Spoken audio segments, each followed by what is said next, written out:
पिछले लेक्चर में हम लोगों ने देखा कि डोमेस्टिक इनकम में किसको इंक्लूड करेंगे और किसको नहीं करेंगे, उसके बेस पर जो क्वेश्चन आए थे। अब नेशनल इनकम में इंक्लूड करने के लिए कैसे क्वेश्चन आएगा, तो क्वेश्चन होगा giving reasons explain how the following are treated in estimating national income। Question ये होगा giving reasons explain how the following are treated in the estimation of national income. यानी नेशनल इनकम में हम किसको include करेंगे, किसको नहीं करेंगे, और हमें रीजन भी देना होगा। तो क्वेश्चन नंबर 1 है wheat grown by farmer but used for family consumption। तो पहला क्वेश्चन पिछले सालों के क्वेश्चन में यह था कि wheat grown by the farmer but used for the family consumption, यानी किसी फार्मर ने वीट का उत्पादन किया और उस वीट को मार्केट में न बेच के खुद यूज कर लिया, तो क्या यह नेशनल इनकम में इंक्लूड होगा कि नहीं होगा।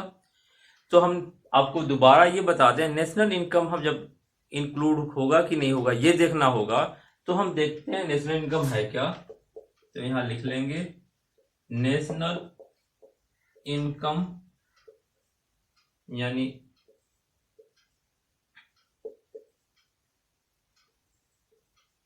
produced by normal resident of country,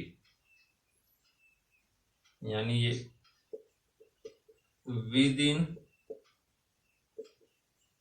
India, ये अब्रॉड। तो नेशनल इनकम जब भी हम देखेंगे कि इंक्लूड होगा कि नहीं होगा, तो हम ये देख लेंगे कि नेशनल इनकम होता क्या है, यानी value generated by normal resident of country. जो वैल्यू ऐड कर रहे हैं वो नॉर्मल रेसिडेंट होने चाहिए, चाहे वो विद इन इंडिया प्रोड्यूस करें या अब्रॉड प्रोड्यूस करें। लेकिन शर्त यह है कि जो इनकम जनरेट करने वाला हो वो क्या हो, रेसिडेंट हो, यानी इंडिया का रेसिडेंट हो।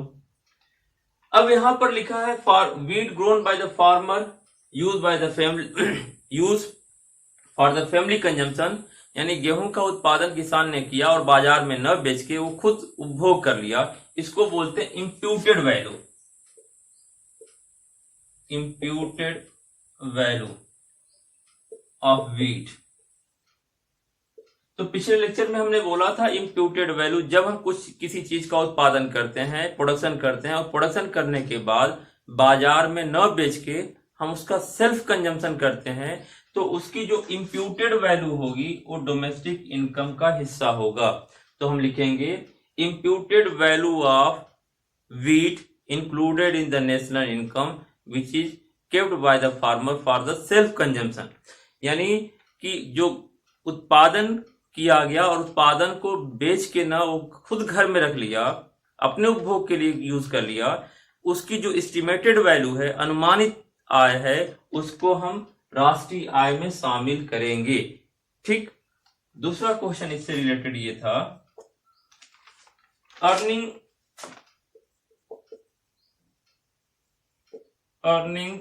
Of the share holder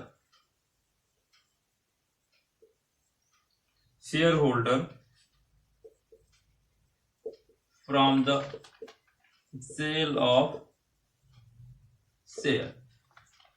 question ये है कि earning of the shareholder from the sale of share, यानी जो शेयर होल्डर है उसको शेयर बेचने के बाद जो आय मिलता है वो राष्ट्रीय आय में इंक्लूड होगा कि नहीं होगा।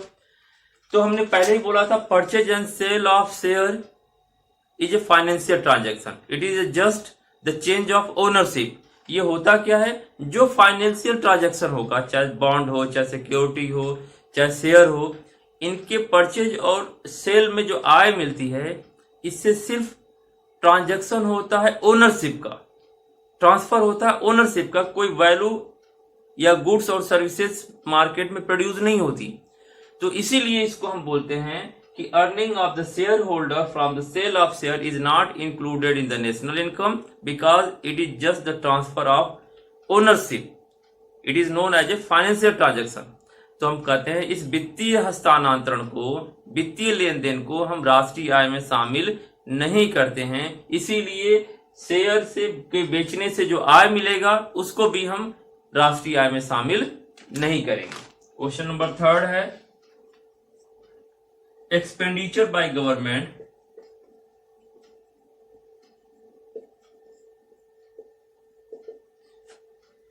On providing free education.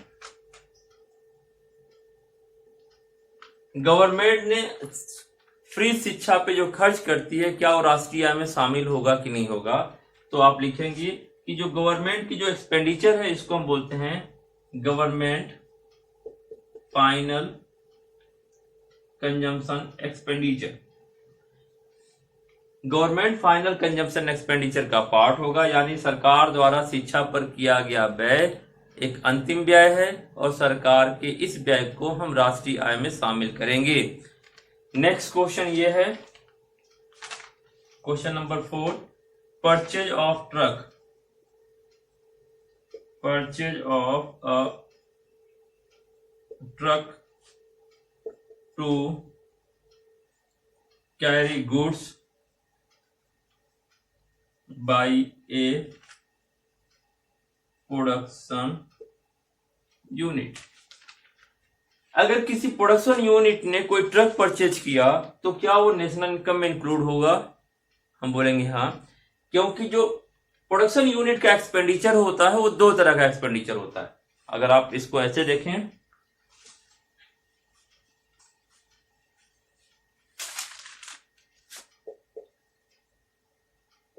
Production unit एक होगा input expenditure, expenditure on raw material और कैपिटल इन्वेस्टमेंट।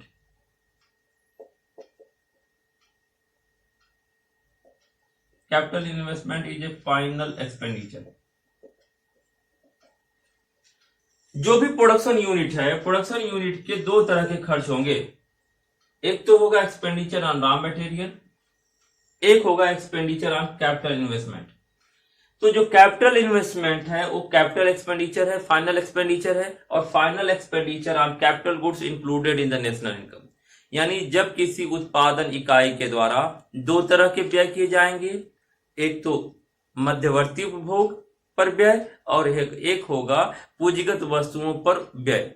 तो जो पूंजीगत वस्तुओं पर व्यय है, कैपिटल एक्सपेंडिचर है, वो इन्वेस्टमेंट एक्सपेंडिचर कहलाता है, और investment capital expenditure included in the national income. तो हम लिखेंगे purchase of a truck to carry goods by the production unit is included in the national income because it is a investment expenditure.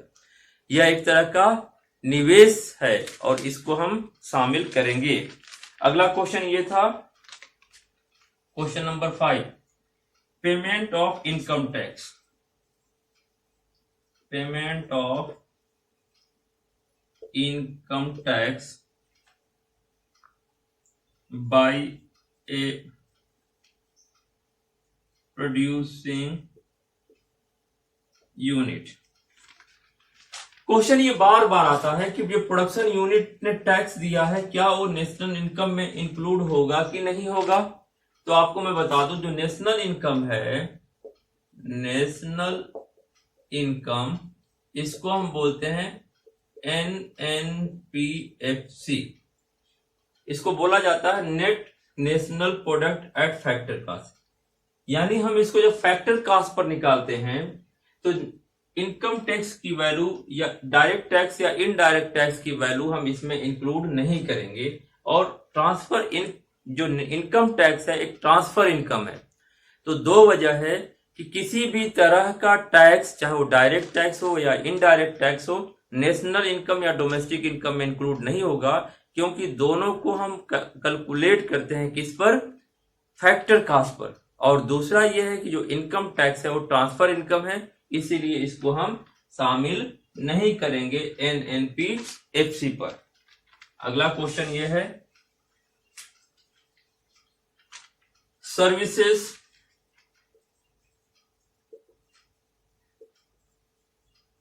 rendered by family member to each other। अगर family member ने एक दूसरे को जो services देते हैं, जो एक दूसरे की सेवाएं करते हैं, जब मैं अपने बच्चे को पढ़ा रहा हूं, वाइफ घर का काम कर रही हैं, तो ये जो सर्विसेज हैं ये नेशनल इनकम में इंक्लूड होगा कि नहीं होगा। तो क्लियर कट आपको ये ध्यान में रखना है कि जितनी भी सर्विसेज हैं जो हम फैमिली मेंबर को देते हैं, एक दूसरे की सेवाएं करते हैं, उसको हम राष्ट्रीय आय में इंक्लूड नहीं करते हैं। क्यों? क्योंकि इसके सेवाओं के मूल्य को हम इवेल्युएट नहीं कर सकते, यानी फैमिली मेंबर के द्वारा दिया गया सेवा का बाजार मूल्य हम आकलन नहीं कर सकते, इसीलिए इसको हम नेशनल इनकम में इंक्लूड नहीं करेंगे। तो आप याद रखिए, अगर आपके घर में कोई मेड काम कर रही है, मेड को आप सैलरी दे रहे हैं, वो नेशनल इनकम में इंक्लूड होगा। लेकिन वो काम आप खुद या आपके वाइफ या घर वाले मिलके कर रहे हैं, जिसके लिए कोई पेमेंट नहीं दिया जाता, तो इसीलिए उसको हम नेशनल इनकम में इंक्लूड नहीं करते, क्योंकि उन सेवाओं का मूल्यांकन आसान नहीं है।